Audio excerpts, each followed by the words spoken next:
ఉపాధ్యాయులందరూ కూడా స్వాగతం సుస్వాగతం. నేటితో మన పాదయాత్ర నదీ స్నాన సంవత్సరాల సంఖ్య అంటే కొన్ని కిలోమీటర్ల ఎత్తులు ఉంటాయి. మనకు కొండలా కాకుండా మనం గోడ పెట్టి ఎట్లయితే ఎత్తున్నాయో అదే హైట్ గా మనం పైకి చూడాలి. ఆ బ్రహ్మగిరి పర్వతాల పైన ఆయన ఆశ్రమాన్ని ఏర్పాటు చేసుకొని నిత్యము కూడా ఆయన సంధ్యావందనము తపస్సు చేసుకుంటూ ఆ ప్రాంతంలోని మహాశక్తి సంపన్నునటువంటిగా ఒక వ్యక్తిగా పేరు సంపాదించిన మహాత్ముడు.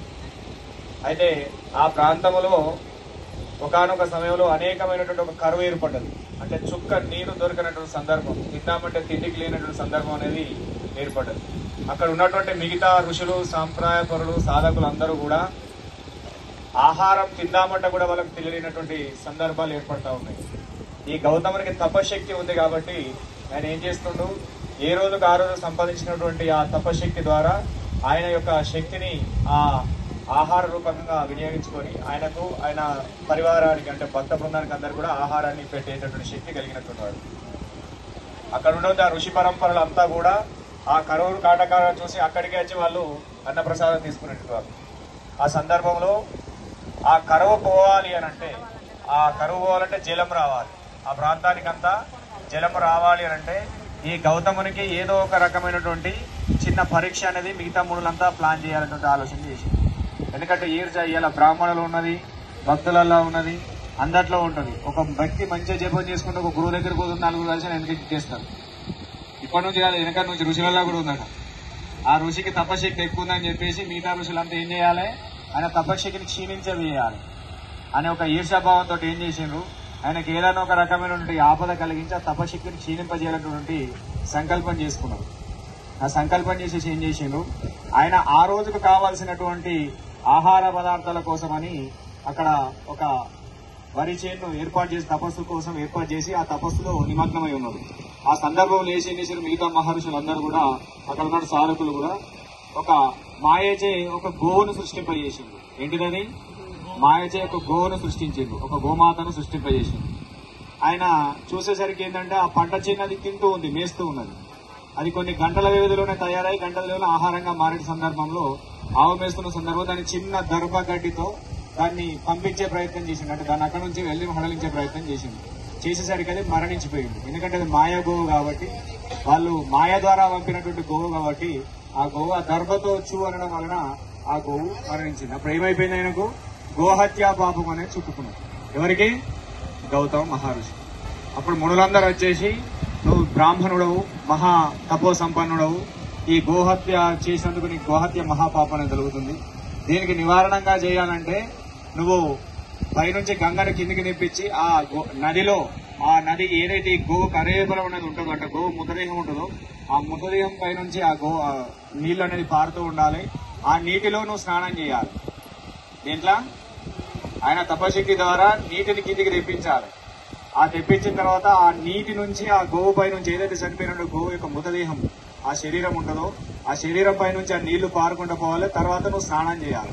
అలా చేస్తే నీ దోషం అనేది పోతుంది, బ్రహ్మహత్య దోషం అనేది పోతుంది అని చెప్పేసి ఆయనకి ఏం చేసిండ్రు, ఒక సంకట స్థితిని అనేది, ఇది కూడా లోక కళ్యాణం కోసమే. ఎందుకంటే ఇక్కడ క్షోభం అనేది ఏర్పడ్డది, ఎక్కడ కూడా నీళ్లు లేకుండా అయిపోయినాయి.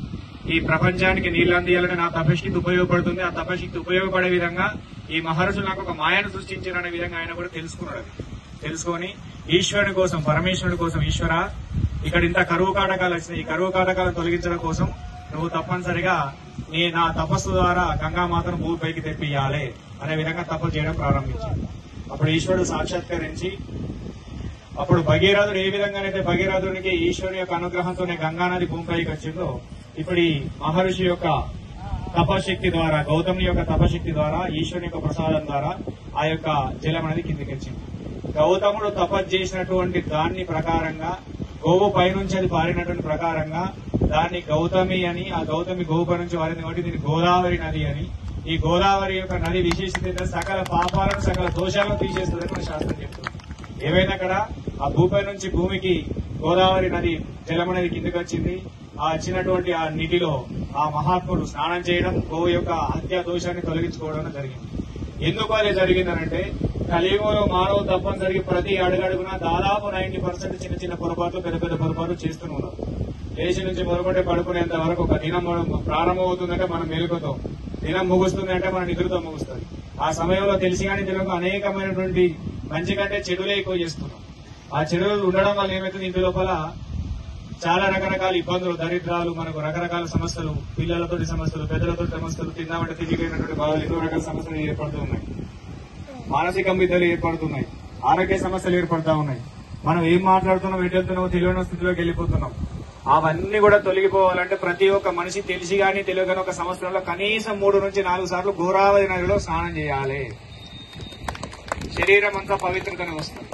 అది సామాన్యంగా చేసినటువంటి వాళ్ళకి. తపస్సును పెంచుకోవాలి. మన జన్మ పరంపరలు మన యొక్క తరతరాలు తరించాలనే సంకల్పం కలిగినటువంటి వాళ్ళు ఎవరైనా సరే ఒకసారి నామం చేసి దాని యొక్క నామశక్తి పెరగాలి. మన శరీరం ఏదో ఒక చెడు కర్మతోనే శరీరం వచ్చిందని శాస్త్రం చెప్తా ఉంటుంది. ఈ శరీరంలో ఉన్న చెడు కర్మపై మన తరతరాలకు కూడా మోక్షాన్ని మనం ప్రసాదించే శక్తి మన శరీరం పొందాలంటే తప్పనిసరిగా పాదయాత్రతో కూడిన నదీ స్నానం చేయాలని ధర్మం చెప్పింది, పెద్దలు చెప్పింది. ఆ నదీ స్నానం ఎక్కడి నుంచి ఎక్కడి వరకు వెళ్ళాలి? ఆ పాదయాత్ర అనేది ఒక పుణ్యక్షేత్రం నుంచి పుణ్యక్షేత్రం వరకు వెళ్ళాలి. ఒక పుణ్యమైన ఆశ్రమం నుంచి ఒక పుణ్యక్షేత్రం వరకు వెళ్ళాలి. లేదా ఒక పుణ్యమైన కలిగిన తపోశక్తి కలిగిన ఆశ్రమం నుంచి మరో తపోశక్తి కలిగిన ఆశ్రమానికి వెళ్ళాలి. అలాంటి సందర్భంలో ఈశ్వరుడి యొక్క అనుగ్రహంతో దత్తాత్రేయ స్వామి ఆజ్ఞ ద్వారా గత 8 సంవత్సరాలుగా లింగంగుట్ట నవసిద్ధులు తపస్సు చేసిన ప్రదేశం దత్తాత్రేయ స్వామి ఇచ్చినటువంటి ఆజ్ఞ ప్రకారంగా లింగంగుట్ట మహాక్షేత్రం నుంచి బాసర నది వరకు ఈసారిగా మనకి 8 పాదయాత్రలు పరిపూర్ణంగా పూర్తయింది. కాబట్టి ఎవరైనా సరే మీకు తెలిసి కానీ తెలియగానే ఉన్నటువంటి దోష శాపాలు ఏమున్నా అవి తొలగాలని పెద్దలందరూ కూడా మనసు సంకల్పం చేసుకుని ఇప్పుడు మన సంకల్ప పూజన స్టార్ట్ అవుతుంది. అది అయిన తర్వాత స్నానాలందరూ అక్కడ శుభ్రంగా నర్సరీ చేసుకోండి. పూజా కార్యక్రమం ఇక్కడ ఉంటుంది. వీరంత తొందరగా మీరు ప్లాన్ చేసే ప్రయత్నం చేసుకోండి. ఓకేనా? నెక్స్ట్ సంకల్పన స్టార్ట్ చేద్దాం. అవధూత చింతన శ్రీ గురుదేవ దత్తాత్రేయ భగవానికి జై, సద్గురునాథ్ మహారాజ్ की जय.